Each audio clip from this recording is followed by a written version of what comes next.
नमस्कार, मैं ब्योमकेश मेर आप सब लोग को स्वागत कर रहा हूँ हमारे चैनल पे। आज today we are going to discuss about the budget 2025 and 26 और उसमें हम लोग बात करेंगे कि बजट क्या होता है, फिस्कल डेफिसिट क्या है, मॉनेटरी पॉलिसीज फिस्कल पॉलिसीज क्या होते हैं, फिस्कल सरप्लस क्या होता है। उसके बाद विल डिस्कस कि कौन-कौन सा सेक्टर पे इस बार जो है बजट पे ध्यान दिया गया है और कौन-कौन सा सेक्टर पे बजट पे थोड़ा-सा कम ध्यान दिया गया है। ये हर एक चीज़ों पे, हर एक पहलू पे हम लोग डिटेल में बातचीत करेंगे। तो बजट बजट में देखिए इस बार का जो बजट में खास है, खासकर अगर 2025 की बात करें, अगर टैक्स फ्री की बात करें तो 12 लाख से मतलब कम अर्न करने वाले जो है इस बार जो है टैक्स फ्री है, जो कि लास्ट टाइम 2023 में 7 लाख तक टैक्स फ्री था। अगर 2014 की बात करें ये जो है 2.5 लाख तक फ्री था और 2019 में 5 लाख तक टैक्स फ्री था और 2023 में 7 लाख था। और इस बार सबसे बड़ी राहत मिडिल क्लास के लिए है, खासकर क्या मिडिल क्लास के लिए है कि इस बार जो है सबसे राहत क्या है, 2025 में 12 लाख तक टैक्स फ्री है। अगर हम लोग बजट की बात करें, देखिए बजट की बात करें तो उससे पहले भी अब देखो संविधान में जो बजट को मेंशन किया गया 112 में 112 में अब the constitution deal with the budget. And अगर फर्स्ट बजट जो हुआ था देखिए नवंबर 26 1947 में। और लेकिन बजट को डिटेल में डिस्कस करने से पहले एक बजट से रिलेटेड एक पोएम है जो हमने एक दोस्त से ये पोएम लिया है, मैं चाहूंगा आप लोगों को सुनाऊं, उसके बाद जो है बजट का हम लोग डिस्कस करेंगे। देख अर्ज है, अब की बजट विपक्ष पर हावी है, दरअसल पूरा बजट ही चुनावी है। अब की बजट विपक्ष पर हावी है, दरअसल पूरा बजट ही चुनावी है। रक्षा शिक्षा युवा सबका मान रखा गया, रक्षा शिक्षा युवा सबका मान रखा गया, वोट बैंक का भी पूरा ध्यान रखा गया। किसानों को मजबूती दी और कपास किसानों को रफ्तार, किसानों को मजबूती दी और कपास किसानों को रफ्तार, योजना बन गई बोलने की, फिर एक बार मोदी सरकार, फिर एक बार मोदी सरकार। एमएसएमई योजनाओं को बनाया जाएगा खास, एमएसएमई योजनाओं को बनाया जाएगा खास, अब नए वोटरों को लुभाने का शुरू होगा प्रयास। एमएसएमई योजनाओं को बनाया जाएगा खास, अब नए वोटरों को लुभाने का शुरू होगा प्रयास। पूर्वी भारत में यानी कि ईस्टर्न इंडिया, पूर्वी भारत में यूरिया प्लांट में किया जाएगा निवेश, पूर्वी भारत में यूरिया प्लांट में किया जाएगा निवेश, जिससे बदला जाएगा बेरोजगारियों का पूरा परिवेश। हर तबके पर ध्यान कमाल का बदला है भाव, हर तबके पर ध्यान कमाल का बदला है भाव, अब की मेडिकल युवाओं सबके ऊपर खेला गया है दाव, अब की मेडिकल युवाओं सबके ऊपर खेला गया है दाव। आसान कहां है कि खुशियों का अंबर देखें, आसान कहां है कि खुशियों का अंबर देखें, नेताओं के हाथ खुशियों का चमत्कार देखें। आसान कहां है कि खुशियों का अंबर देखें, नेताओं के हाथ खुशियों का चमत्कार देखें। जब मिलने लगे उपहार सियासी बड़े चाव से, जब मिलने लगे उपहार सियासी बड़े चाव से, तो समझ लेना कि नेताओं को डर लगने लगा है चुनाव से।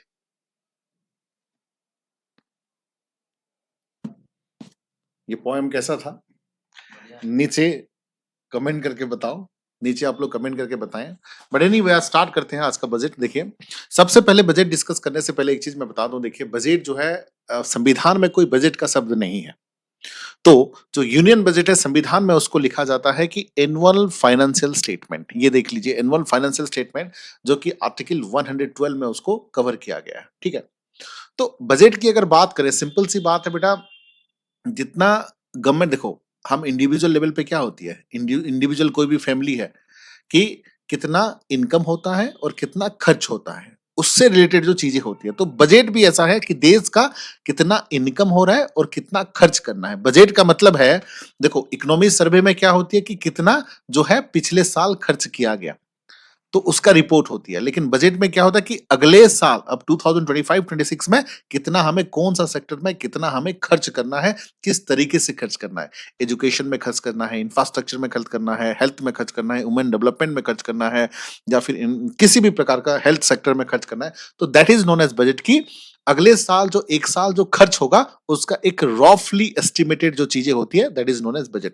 तो कभी कभी क्या होता है फिस्कल डेफिसिट भी हो सकता है, फिस्कल सरप्लस भी हो सकता है, और जो है फिस्कल फिस्कल डेफिसिट का मतलब क्या है, जब जो है खर्च ज्यादा हो जाता है इनकम से, that is known as fiscal deficit. और फिस्कल सरप्लस मतलब जब खर्च कम होता है इनकम ज्यादा होता है, that is known as fiscal surplus. तो ऑलमोस्ट जो है फिस्कल डेफिसिट ही होता है हम लोगों का। एनीवे तो ये देखिए, और पहला बजट जो है यूनियन बजट 1947 में हुआ था, दैट इज ये देख सकते हैं आप 26 नवंबर 1947।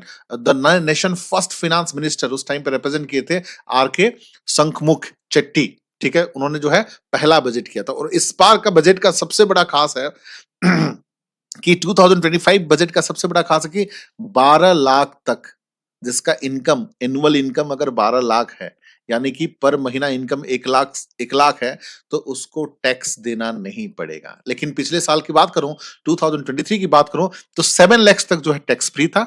अगर उससे पहले की बात करूं 2019 में केवल 5 लाख 5 लाख तक जो है टैक्स फ्री था, और 2014 की बात करूं केवल 2.5 लाख तक जो है टैक्स फ्री था। तो इस बार जो है मिडिल क्लास के लिए, खासकर मध्य वर्गीय फैमिली के लिए, मिडिल क्लास के लिए सबसे बड़ा राहत है कि आप जो है 1 लाख भी इनकम करोगे बट सरकार को टैक्स देना नहीं पड़ेगा। That is tax, I am talking about the direct tax की बात करें। देखो इनडायरेक्ट टैक्स अलग होता है, डायरेक्ट टैक्स अलग होता है। डायरेक्ट टैक्स का मतलब क्या है, हम लोग जो इनकम करते हैं, चाहे बिजनेस हो, चाहे आपका प्रॉपर्टी है, चाहे आपका गवर्नमेंट जॉब कर रहे हो, या किसी भी प्रकार का सोर्स ऑफ इनकम है, that is known A direct tax. तो डायरेक्ट टैक्स में आपको टैक्स देना नहीं पड़ेगा। हालांकि इनडायरेक्ट टैक्स की बात करते हो तो बेटा बच्चे बूढ़े जवान सब लोगों को इनडायरेक्ट टैक्स देना पड़ता है। फॉर एग्जांपल, मैं अगर कोई पेन खरीद रहा हूं, मैं लैपटॉप खरीद रहा हूं, मोबाइल खरीद रहा हूं, या टीवी, कूलर, एसी, या कोई भी छोटे से छोटे चीज भी, तो उसमें इनडायरेक्ट वे में टैक्स रहता है। तो that is the part of the indirect tax. तो इनडायरेक्ट टैक्स में सबको बराबर है। हालांकि कोशिश ही की जाती है, जैसे कि 5 जीएसटी हम जिसको बोलते हैं, 5%, 12%, 18%, 28%।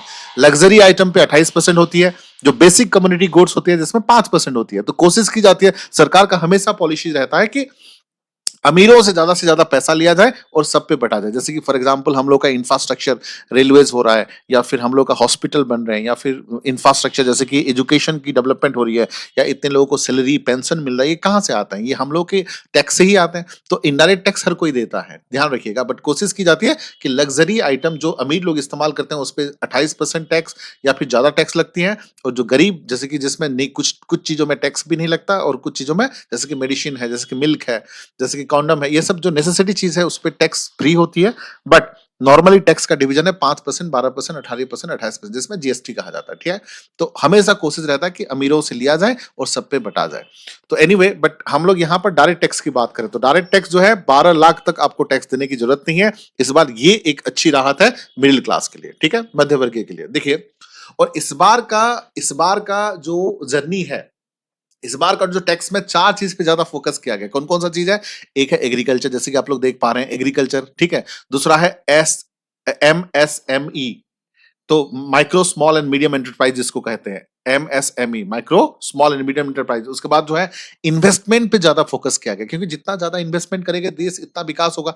उसके साथ हमने फोकस किया है इस बार एक्सपोर्ट पे भी, क्योंकि जितना निर्यात करेंगे दूसरे कंट्री को, जितना हमारे देश का प्रोडक्ट जो है एक्सपोर्ट होगा, उतना ज्यादा हम लोगों के लिए डेवलपमेंट होगा। तो यहां पर देख सकते हैं आप कि हमारा डेस्टिनेशन क्या है। हमारा डेस्टिनेशन है विकसित भारत। विकसित भारत का मतलब क्या है? Develop countries. अभी हमारा डेवलप कंट्रीज नहीं है। अब जैसे कि फॉर एग्जांपल यूएसए है, जर्मनी है, फ्रांस है, इटली है, जापान है, ये सब क्या है? ये सब डेवलप कंट्रीज है। एक होता है अंडर डेवलप कंट्रीज, एक होता है डेवलपिंग कंट्रीज, और एक होता है डेवलप कंट्रीज। तो हमारा अंडर डेवलप भी नहीं है, हम लोग डेवलपिंग कंट्रीज है। बट हमारा कोशिश हमेशा है कि जिस तरह से चाइना भी डेवलपिंग कंट्रीज है, बट उसका पॉलिसी इस तरह का है कि जस्ट लाइक डेवलप कंट्रीज, तो चाहे वो USA, Germany, France, Italy, Japan, तो इस तरह जिस तरह से डेवलप कंट्रीज है, तो हमारा कोशिश ये है कि विकसित भारत मतलब डेवलप कंट्रीज होने का हर प्रकार से प्रयास है। तो डेवलप कंट्रीज अगर होगा तो एक चीज पे फोकस करेंगे तो डेवलप नहीं होगा। डेवलप कंट्रीज तभी हो पाएगा जब गरीबी नहीं रहेंगे, जब जो है इंक्लूसिव डेवलपमेंट होगी, जब इंफ्रास्ट्रक्चरल डेवलपमेंट होगी, जब जब जब जब जो है एजुकेशन पे, हेल्थ पे, जो हमारा बेसिक नेसेसिटी है उस पे काम किया जाएगा, तब जाके डेवलप होगे। जब हमारा पर कैपिटा इनकम बढ़ेगा, जब जीडीपी बढ़ेगा, तो हर चीजों पे डेवलप करने की जरूरत है। तो यहां पर देखो फ्यूल के हिसाब से क्या है? रिफॉर्म लाना जरूरी है, तब जाके चीजें बदलेगा। और गाइडिंग प्रिंसिपल स्पिरिट क्या है? इंक्लूसिविटी। यहां पर एक ध्यान दीजिए, हमेशा इकोनॉमी में एक टर्म होता है इंक्लूसिविटी। इंक्लूसिविटी का मतलब है इंक्लूडिंग ऑल। एक होता है एक्सक्लूसिव का मतलब क्या हो, एक चीज पे फोकस करना, और इंक्लूसिव का मतलब क्या होता है, हर एक चीजों पे ध्यान देना, हर एक चीजों पे फोकस करना। That is the part of the inclusive, मतलब including everything, including agriculture, including industry, infrastructure, education, hospital, तो हर चीज पे ध्यान देना, that is known as inclusive. तब जाके जो है विकसित भारत होगा। जो हमने कोशिश किया था लास्ट लास्ट लास्ट बजट में भी हमने फोकस किया था विकसित भारत पे, डेवलप कंट्रीज पे, ठीक है। उसके बाद अगर मैं बात करूं कि मेजर आइटम एक्सपेंडिचर कहां कहां पर कितना खर्च हुआ, ये जो है क्रोर्स में है, ध्यान रखिएगा बच्चों, ये जो है क्रोर्स में है। डिफेंस में 4,91,732 करोड़ है, ये सारे जो है करोड़ में है, ध्यान रखिएगा, ये सारे डाटा जो है करोड़ में है। रूरल डेवलपमेंट की बात करें, रूरल डेवलपमेंट की बात करें तो दैट इज 2,66,817 करोड़, और होम अफेयर्स की बात करें तो 2,33,211 करोड़। और एग्रीकल्चर के साथ साथ जो अलाइड एक्टिविटीज होती है, अलाइड एक्टिविटीज मतलब माइनिंग है, फिशिंग है, ये सब जो है अलाइड एक्टिविटीज में आएगा। एग्रीकल्चर एंड अलाइड एक्टिविटीज में 1,71,437 करोड़। देन एजुकेशन, शिक्षा की बात करें, हर प्रकार का शिक्षा आएगा उसमें, चाहे वो प्राइमरी लेवल हो, चाहे वो सेकेंडरी लेवल हो, चाहे हायर लेवल ऑफ एजुकेशन हो, 1,28,650। उसके बाद हेल्थ सेक्टर, हेल्थ सेक्टर यहाँ पर मोहल्ला क्लिनिक से लेकर बड़े बड़े इंफ्रास्ट्रक्चर तक हर प्रकार का हेल्थ की बात की गई है, 98,311 करोड़, ठीक है। उसके बाद जो है अर्बन डेवलपमेंट, देखो यहाँ पर एक चीज था, क्या है, रूरल डेवलपमेंट, रूरल डेवलपमेंट में ग्रामीण विकास।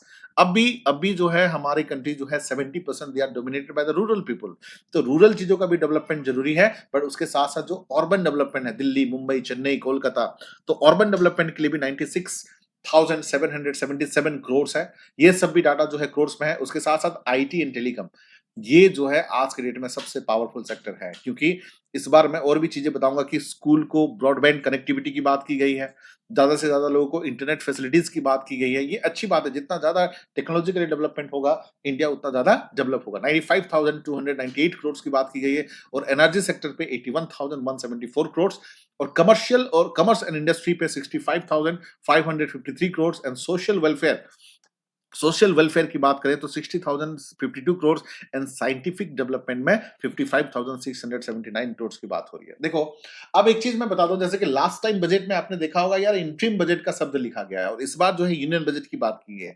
तो what is the difference between the interim budget and union budget में फर्क क्या है? देखो, इंट्रीम बजट का मतलब है कभी भी, जैसे कि मान लीजिए कि इमरजेंसी लग गया हो, या फिर किसी भी कारण की वजह से जो है इलेक्शन उस साल होने वाला है, कुछ महीना ही बाकी था, जैसे कि लास्ट टाइम जो है मई के महीने में इलेक्शन था, तो फरवरी में बजट होना था, तो फरवरी से लेकर मई तक एक साल नहीं होगा, तो टेम्पररी पीरियड के लिए जो बजट बनाया गया था, that's why it's known as interim budget. But इस साल कोई इलेक्शन नहीं है, टोटली बजट एक साल के लिए बन सकता है, अगले साल के लिए बन सकता है, फरवरी टू फरवरी, तो it's known as union budget. तो इंटरिम बजट तभी होता है, government release an interim budget which is a short term financial plan few month prior to the general elections in any election year, किसी भी election year में, या फिर कभी इमरजेंसी हो, कुछ भी हो जाए, उस टाइम पे भी इंटरिम हो सकता है। एनीवे, यूनियन बजट मतलब टोटल एक साल के लिए जो बजट बनता है, वो दैट इज यूनियन बजट। देखो, एक चीज मैं आप लोगों को बताना चाहता हूं कि रुपीज कम फ्रॉम, मतलब कहां कहां से जो है भारत में रुपीज इनकम, यू कैन से इनकम, ठीक है, और रुपीज गोज टू, मतलब कहां कहां पर हम लोग खर्च करते हैं, ये जानना बहुत जरूरी है। कभी कभी एग्जामिनेशन में ऐसे भी क्वेश्चन डायरेक्टली आ जाता है, ध्यान रखिएगा। तो यहां पर देखो, रुपीज कम फ्रॉम में देखो इनकम टैक्स, इनकम टैक्स से, ठीक है, इनकम टैक्स से 22% है। उसके बाद देखो यूनियन एंड एक्साइज ड्यूटी से 5% है। उसके बाद जीएसटी एंड अदर टैक्सेस, मतलब ये जो इनकम, ये तो इनकम टैक्स हो गया, ये क्या है, डायरेक्ट टैक्स है। जीएसटी एंड अदर टैक्सेस क्या है, ये है इनडायरेक्ट टैक्सेस है, इनडायरेक्ट टैक्सेस है, ठीक है। अभी मैं बताऊंगा, ये है कॉर्पोरेशन टैक्स 17%, उसके बाद कस्टम 4%, उसके बाद नॉन डेब्ट कैपिटल रिसिप्ट में 1%, नॉन टैक्स रिसिप्ट में 9%, और बोरोइंग एंड अदर लाइबिलिटीज में 24%। अब देखिए, इनकम टैक्स का मतलब क्या है। इनकम टैक्स मैंने अभी समझाया था, जो डायरेक्टली इंसान अपना इनकम करता है, सोर्स ऑफ इनकम, किसी भी प्रकार का सोर्स ऑफ इनकम हो सकता है, चाहे वो नौकरी कर रहा हो, नौकरी वो प्राइवेट भी हो सकता है, गवर्नमेंट भी हो सकता है, सेमी गवर्नमेंट भी हो सकता है, जैसे कि आप बैंक में हो, या फिर आईएएस ऑफिसर हो, या लेक्चरर हो, या फिर कोई प्राइवेट कंपनी में, आपका जो सोर्स ऑफ इनकम है दैट इज उस इनकम के थ्रू, या फिर आपका कोई बिजनेस भी हो सकता है, या फिर आपका प्रॉपर्टी भी हो सकता है। तो किसी भी प्रकार का सोर्स ऑफ इनकम है, और इनकम से जो आप अपने हिसाब से टैक्स देते हो, that is known as income tax, ठीक है, डायरेक्टली आप सरकार को देते हो उसमें, ठीक है। अब देखो, union excise duty, excise duty जो होती है, that is union excise duty कहा जाता है, ठीक है। उसके बाद देखो, यहाँ पर जीएसटी एंड अदर टैक्सेस कहा गया। जीएसटी का मतलब है गुड्स एंड सर्विस टैक्सेस। अब देखो, जीएसटी हर प्रकार के होती हैं, एक है सेंट्रल जीएसटी हो गया, उसके बाद एक है स्टेट जीएसटी हो गया, ठीक है। तो इंटीग्रेटेड जीएसटी हो गया। तो जीएसटी का मतलब है यू कैन से इनडायरेक्ट टैक्सेस, कह सकते हो कि जैसे कि हम सामान खरीदते हैं, टीवी, लैपटॉप, कूलर, फ्रिज, कुछ भी, पेन, पेपर, पेंसिल, मोबाइल, कुछ भी खरीदते हैं, तो इनडायरेक्ट वे में जो सरकार को हम लोग टैक्स देते हैं, that is the part of the indirect tax. अब मोबाइल खरीदते हैं, 18% हम लोग टैक्स देते हैं। अब पानी भी खरीदते हैं, उसमें भी 18% टैक्स है बेटा, ठीक है। फॉर एग्जाम्पल हम लोग एसी लेते हैं, ठीक है, या फिर बुक खरीदते हैं, या फिर हम लोग मान के चलिए कि अब जैसे कि मर्सिडीज खरीदते हो, उसमें 28% का टैक्स देते हो, ठीक है। फोर व्हीलर खरीदते हो, उसमें 28% का टैक्स देते हो, ठीक है। तो वो जो इनडायरेक्ट वे में जो सरकार को आप टैक्स, उसमें डायरेक्टली आप सरकार को नहीं देते, उसमें आप फॉर एग्जाम्पल मोबाइल खरीदते हो, उसमें 18% टैक्स जो है किसको दोगे, सबकीपर को दोगे। अब जैसे कि एजुकेशन पे भी 18% टैक्स है। आप जैसे कि फोर व्हीलर खरीदते हो, जिसमें 28% टैक्स है, किसको दोगे, आप सरकार को थोड़ी देते हो, वो आप जो है ओनर को लेते हो, तो जो बिजनेस कर रहा है उसको ही देते हो। तो that is indirect way of giving tax to the government, ठीक है। तो that is known as GST. उसके बाद जो है कॉर्पोरेशन टैक्स। कॉर्पोरेशन टैक्स मतलब, देखो देखो, इनकम टैक्स का मतलब है इंडिविजुअल, आप, मैं, ऐसे इंडिविजुअल, ठीक है। तो ये है बट कॉर्पोरेशन टैक्स की जब बात आती है, जब कंपनी टैक्स देती है, जैसे कि टाटा, बिरला, अंबानी, ये कंपनी है, कंपनी जो सरकार को टैक्स देती है, that is the part of the corporation tax. तो कॉर्पोरेशन टैक्स जो दिया जाता है, दैट इज 17% वहां से आती है, ठीक है।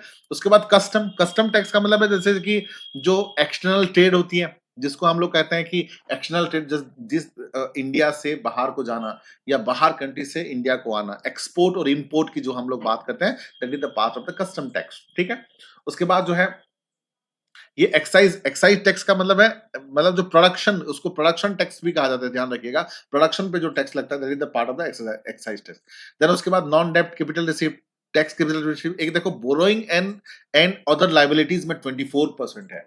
आपका दिमाग अभी, रुपीज कम फ्रॉम, मतलब बोरोइंग एंड अदर लायबिलिटीज का मतलब क्या है, जैसे कि फॉर एग्जांपल देखो, हम लोग जो है वर्ल्ड बैंक या आईएमएफ से लोन तो लेते हैं, लोन लेते हैं, और हम लोन चुकाते भी, तो इंटरेस्ट भी तो देते हैं। उसी प्रकार से हम लोग जो है, बहुत सारे कंट्रीज ऐसे हैं, जैसे कि अफगानिस्तान है, श्रीलंका है, भूटान है, म्यांमार है, तो ये सब कंट्री को इंडिया जो है लोन प्रोवाइड करता है, ध्यान रखिएगा।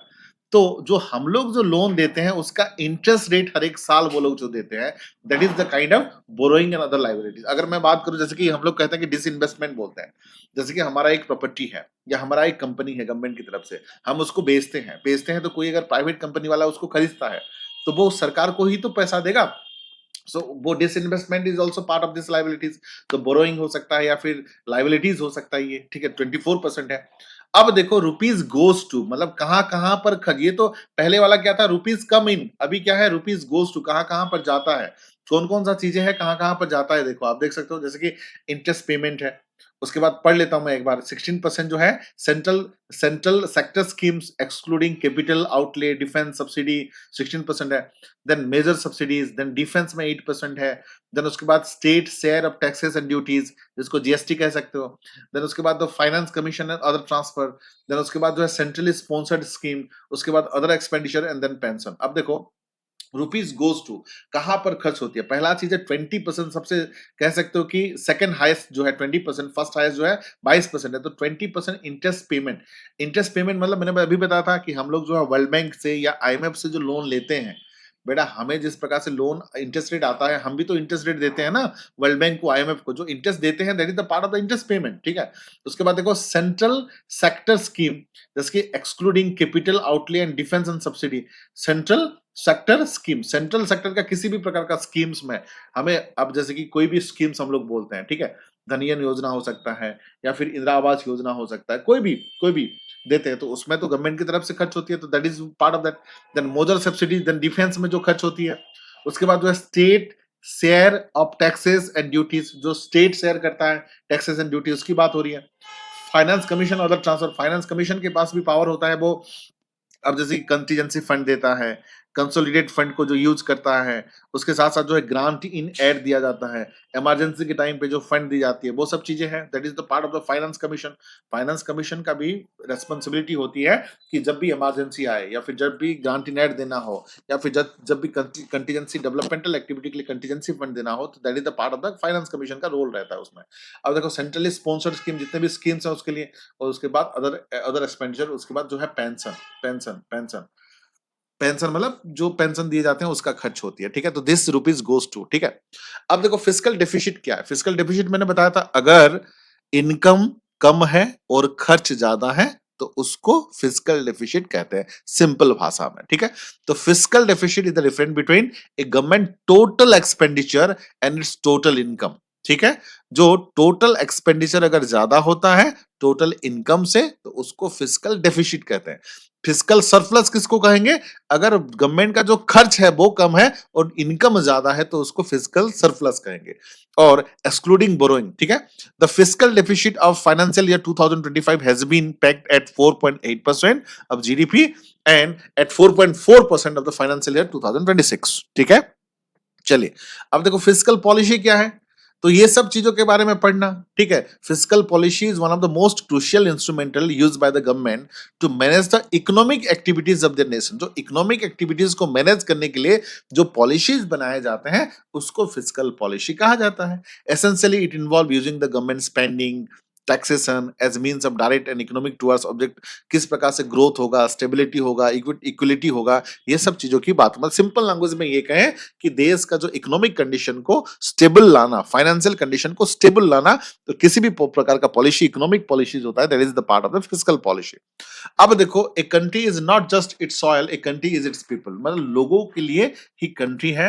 विकसित भारत किस प्रकार से हम लोग करेंगे? विकसित भारत तभी हो सकता है जब एसिलेटेड ग्रोथ होगा, जब जो है इंक्लूसिव डेवलपमेंट होगा। इंक्लूसिव डेवलपमेंट मतलब रूरल का भी डेवलपमेंट, अर्बन का भी डेवलपमेंट, ठीक है। Irrespective of caste, colour, creed and religion, चाहे हिंदू का भी डेवलपमेंट, मुस्लिम का भी डेवलपमेंट, जैन का भी, पारसी का भी, या ब्राह्मण का भी, क्षत्रिय का भी, वैश्य का भी, शूद्र का भी, जनरल का भी, एसटी का भी, ओबीसी का भी, हर एक सेक्टर का डेवलपमेंट होना और हर एक क्षेत्र का डेवलपमेंट होना। Education, infrastructure, hospital, road and transport, railway, Airways, तो हर एक सेक्टर का डेवलपमेंट होना, ठीक है। The enhance the speeding power of the Indian rising middle class, ठीक है। मिडिल क्लास को जितना ज्यादा डेवलप कर सके। देन इनविग्रेट प्राइवेट सेक्टर इन्वेस्टमेंट, जितना ज्यादा प्राइवेट सेक्टर इन्वेस्टमेंट होगा उतना ज्यादा सबके लिए बेनिफिट है। उसके साथ साथ अपलूड हाउस होल्ड सेंटिमेंट।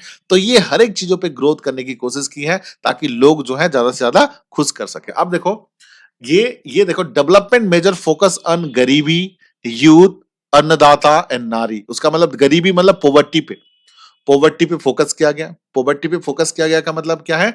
बहुत सारे गवर्नमेंट पॉलिसीज बनाती है कि भारत से गरीबी को कितना ज्यादा दूर कर सके। मैं बता दूं मैक्सिमम गवर्नमेंट पॉलिसीज का जो मकसद ही रहता है कि गरीबी को दूर कर सके, ठीक है। लोगों को रोजगार देना, लोगों को खाना देना या फिर उसको लोगों को घर देना, तो ये सब पॉलिसीज ही रहता है कि गरीबी को दूर करे, ठीक है। उसके साथ यूथ को भी अटेंशन देना जरूरी है, खासकर जॉब सिक्योरिटी को लेके, ठीक है। उसके बाद अन्नदाता, अन्नदाता का मतलब कौन है? अन्नदाता का मतलब है एग्रीकल्चर जो दोज आर डूइंग एग्रीकल्चर, क्योंकि as as we know almost जो है अगर एग्रीकल्चर की बात करें तो आज के डेट में भी मतलब more than 50% of the people they are doing agriculture. 50% they are dependent on the agriculture, ठीक है। और 49% they are dependent on the agriculture आज के डेट में भी। और अगर एग्रीकल्चर करने की बात करो तो almost 55 to 60% are they are doing agriculture. मतलब एग्रीकल्चर में डिपेंडेंट की बात करें तो 50% है, बट डूइंग एग्रीकल्चर अराउंड 60% है। समझ रहे हो चीजें? तो एग्रीकल्चरल सेक्टर ऐसा है, चाहे जितना भी डेवलप हो जाए, educational sector, primary sector, tertiary sector, industrial sector, लेकिन एग्रीकल्चर आज के डेट में भी 50% लोग एग्रीकल्चर पे डिपेंड है। तो उनको एग्रीकल्चरल लोगों को भी ध्यान देना जरूरी है, ठीक है। फार्मर को ध्यान देना जरूरी है। और नारी का मतलब वुमेन। तो ये चार चीजों पे ज्यादा फोकस किया गया, ध्यान रखिएगा। एक है गरीबी, पॉवर्टी, यूथ, ठीक है। उसके बाद अन्नदाता मतलब एग्रीकल्चर और नारी मतलब महिलाओं। ये चार चीज पे ज्यादा फोकस किया गया। अब देखिए उसके लिए क्या क्या चीजें किया गया। National mission on high yielding seeds, मतलब ऐसा प्रोसेस किया गया कि किस प्रकार से ज्यादा उत्पादन हो सके। अगर पर हेक्टर अगर उत्पादन ज्यादा होगा तो एग्रीकल्चर के लिए भी डेवलपमेंट है और देश के लिए विकास में काम करेगा, ठीक है। सेकंड थिंग क्या है? Enhance the credit through KCC. KCC का मतलब क्या है बेटा? किसान क्रेडिट कार्ड। किसान क्रेडिट, तो किसान क्रेडिट का जो लोन अमाउंट जो है पहले 3 लाख था, अभी कितना कर दिया गया? 5 लाख कर दिया गया। मतलब 3 लाख से 5 लाख का इंक्रीज कर दिया गया। तो ये facilitate short terms loan for 7.7 crore farmer. मतलब 7.7 करोड़ फार्मर को ये फैसिलिटी दिया गया। फार्मर हो या फिशरमैन हो या डेयरी फार्मर्स हो, तो उनको जो 3 लाख मिलते थे उसको 5 लाख कर दिया गया लोन लिमिट। केसीसी का मतलब है किसान क्रेडिट कार्ड, ठीक है। उसके बाद देखो प्राइम मिनिस्टर धन धन्य कृषि योजना डेवलपिंग एग्री डिस्ट्रिक्ट प्रोग्राम, यहां पर इट्स कवर 100 डिस्ट्रिक्ट को जो है कवर करेगा, जिसमें कम से कम जो है 1.7 करोड़ फार्मर्स का ही बेनिफिट होगा उसमें, ध्यान रखिएगा। तो ये भी एक तरफ से डेवलपमेंटल वर्क है for the agriculture. Mission for cotton productivity, cotton मतलब कपास, कपास का जो कॉटन का जितना ज्यादा कॉटन का उत्पादन होगा उतना ज्यादा ही बेटर है। 5 mission to facilitate the improvement in the productions and the sustainability of the cotton farm, किस प्रकार से कॉटन फार्मिंग में हम लोग जो है कंसिस्टेंसी ला सकते हैं, सस्टेनेबिलिटी ला सकते हैं, उस चीज पे जोर दिया गया है। ये ठीक है।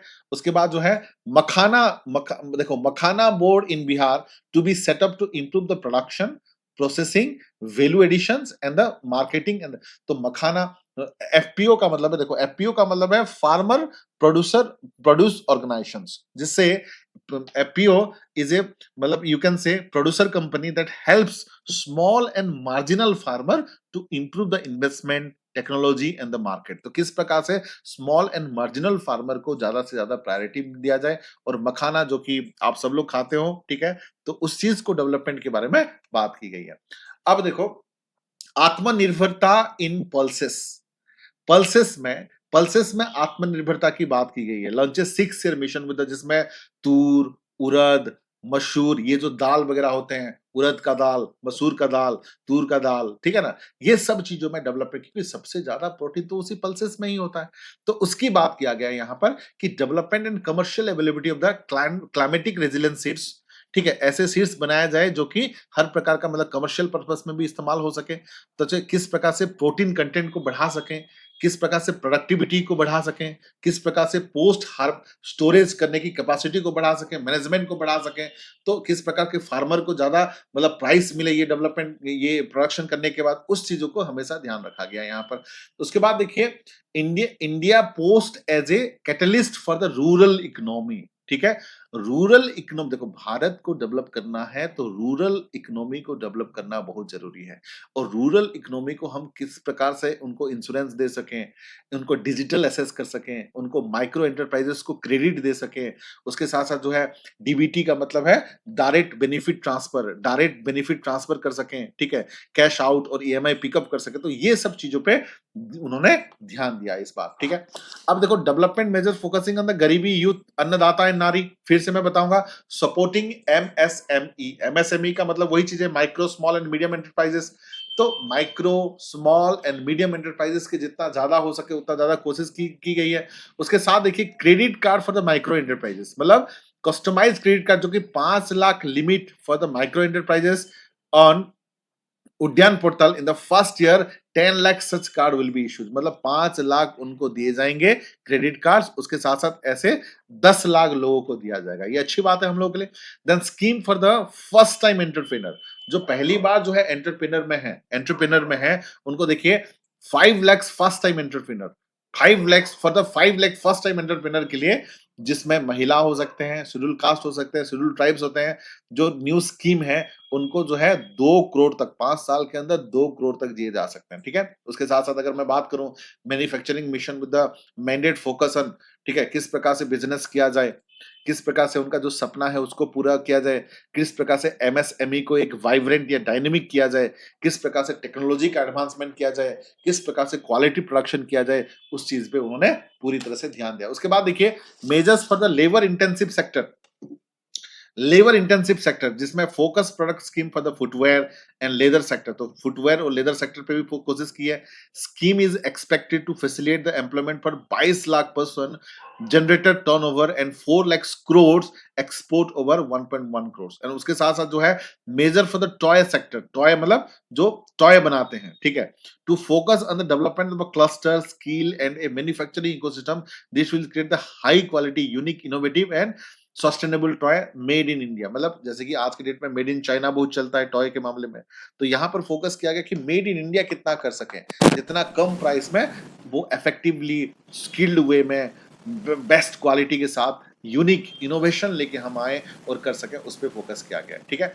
ये आप देख सकते हो significant enhance of the credit availability with the governance cover, crores की बात करें, एमएससी की बात करें, देखो करंट 5 है तो रिवाइज जो है 10 है, ठीक है, credit guarantee cover, then startup के लिए जो 10 है तो वो 20 हो गया, ठीक है। उसके बाद देखो revision in the classification of the criteria of MSME. देखो एक है इन्वेस्टमेंट और ये है टर्नओवर, ठीक है। यहाँ पर माइक्रो एंटरप्राइजेस, स्मॉल एंटरप्राइजेस और मीडियम एंटरप्राइजेस, ठीक है। मीडियम माइक्रो माइक्रो मतलब सबसे छोटा, स्मॉल मतलब मीडियम, और मतलब स्मॉल मतलब माइक्रो से बड़ा, और उसके बाद मीडियम। तो माइक्रो में 1 करंट इन्वेस्टमेंट के जगह पे रिवाइज जो है 2.5, स्मॉल एंटरप्राइजेस 10 के जगह पे 25, मीडियम एंटरप्राइजेस इन्वेस्टमेंट 50 की जगह पे 125। अगर टर्नओवर की बात करें, माइक्रो एंटरप्राइजेस 5 की जगह पे 10, और स्मॉल एंटरप्राइजेस 50 की जगह पे 100, मीडियम एंटरप्राइजेस 250 की जगह पे 500। ऑलमोस्ट जो है डबल है, डबल से भी ज्यादा है कुछ चीजों में, ठीक है। उसके बाद देखो investing in people, economy and innovations. तो लोगों में और इकोनॉमी में और इनोवेशन में भी फोकस किया गया है, ठीक है। क्या है? सक्षम आंगनवाड़ी एंड पोषण 2.0, आंगनवाड़ी को ज्यादा फोकस करने की बात की गई है। उसके बाद जो है expansion of the capacity in IIT, IIT में जो कैपेसिटी उसको एक्सपेंशन की बात की गई है। उसके बाद देखिए यहाँ per day care cancer centre in all district head को हॉस्पिटल, हर एक डिस्ट्रिक्ट हॉस्पिटल में कैंसर सेंटर होगा, ये भी अच्छी बात है। उसके साथ साथ जो है भारतीय भाषा पुस्तक स्कीम, कि किस प्रकार से भारतीय जो इंडियन लैंग्वेज है उसको किस प्रकार से डिजिटलाइज किया जाए, डिजिटल में फॉर्म में किया जाए, जिससे हायर एजुकेशन में लोगों को बेनिफिट हो, उस पर फोकस किया गया है। और national centre for excellence for skilling to be set up with the global expert and partnership.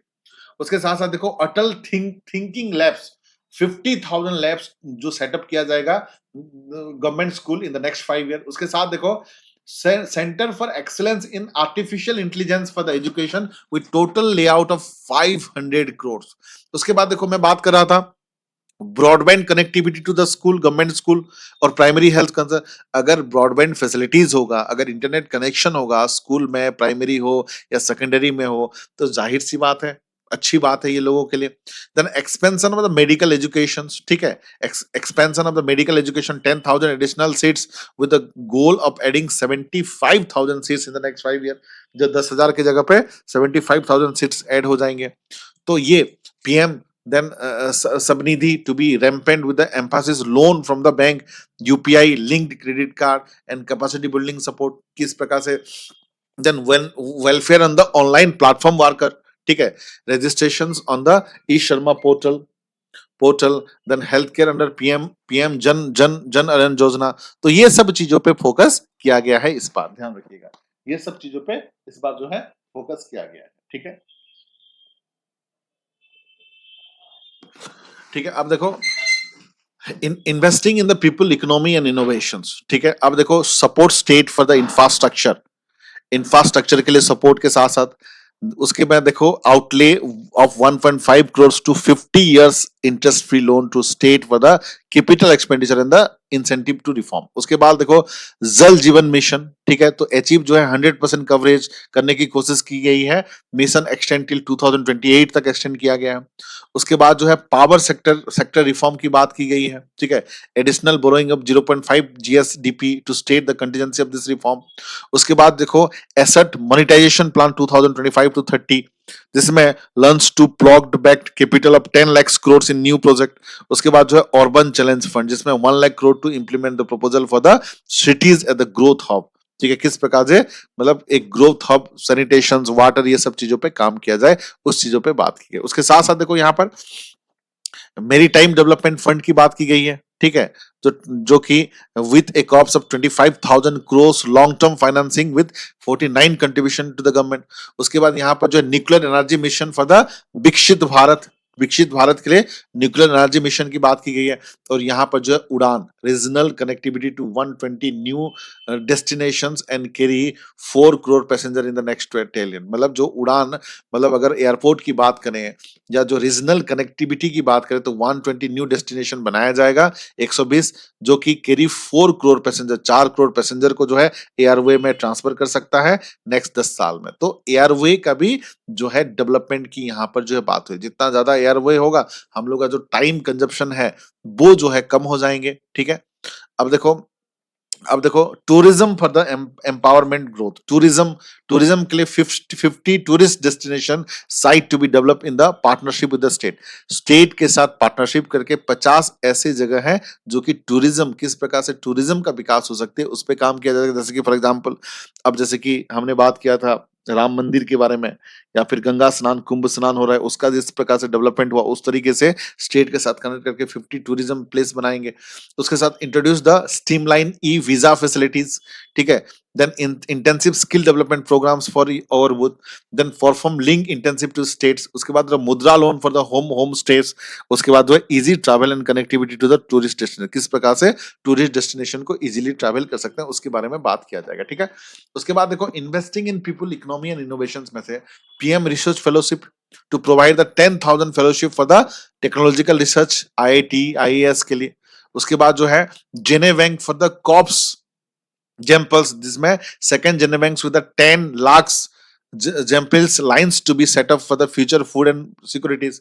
उसके बाद देखो, रिसर्च डेवलपमेंट इनोवेशंस के लिए जो 20,000 करोड़ दिया जा रहा है, ठीक है, किस प्रकार से जो है डेवलपमेंट किया जाए इनोवेटिव में, ठीक है, उसके बारे में बात हो रही है, ठीक है। तो ये सब चीजों पे ध्यान दिखा देते। अब देखो, फाइनेंशियल सेक्टर एंड डेवलपमेंट पे ग्रामीण credit score framework to serve the credit need for SSG member of the people in the rural areas, ठीक है। उसके बाद जो है NAFED to be set up in the partial credit enhancing facility for the corporate bond for infrastructure. उसके बाद जो है revamp central KYC registry to be roll out in 2025। उसके बाद जो है rationalisation of the requirement and the procedure for the speedy approval of the company merge and FDI limit for the insurance sector will be raise for the.